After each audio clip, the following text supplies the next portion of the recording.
Prosedur kerja yang pertama itu ada pembuatan Simplicia daun bebuas. Daun bebuas atau P. ceratifolia L. segar yang diperoleh dari Provinsi Jambi diangin-anginkan di ruangan yang terhindar dari cahaya matahari langsung hingga berbentuk Simplicia. Setelah kering sempurna dilakukan sortasi, di mana bagian tanaman selain daun dan pengotor lainnya dieliminasi. Sampel daun hasil sortasi kemudian dihaluskan menggunakan blender hingga terbentuk serbuk Simplicia lalu ditimbang menggunakan timbangan analitik. Prosedur kerja yang kedua ada penetapan kadar sari larut air. Serbuk Simplicia ditimbang sebanyak 5 gram. Serbuk tersebut dimasukkan ke dalam labu bersumbat, kemudian ditambahkan 100 ml air jenuh kloroform dan dikocok beberapa kali selama 6 jam pertama.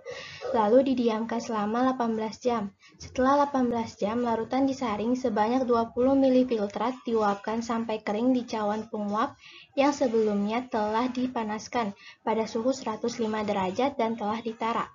Filtrat dipanaskan pada suhu 105 derajat Celcius hingga bobot tetap. Selanjutnya dilakukan perhitungan kadar dalam persen kadar sari larut air. Perhitungan dilakukan dengan menggunakan rumus sebagai berikut. Kadar sari larut air sama dengan berat sari larut air dalam kurung gram diper berat Simplicia dalam kurung gram yang dikali dengan 100/20 dikali 100%. Hasil pengujian jenis penetapan kadar sari larut air hasilnya 5,5%. Penetapan kadar sari larut air dilakukan dengan tujuan untuk mengetahui jumlah kandungan dalam Simplicia yang mampu tertarik oleh zat pelarut, yakni air.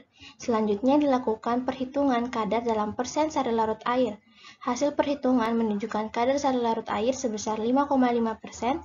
Hal ini menandakan bahwa senyawa yang banyak terkandung pada Simplicia daun bebuas bersifat semipolar atau lebih sedikit senyawa yang tertarik pada larutan air.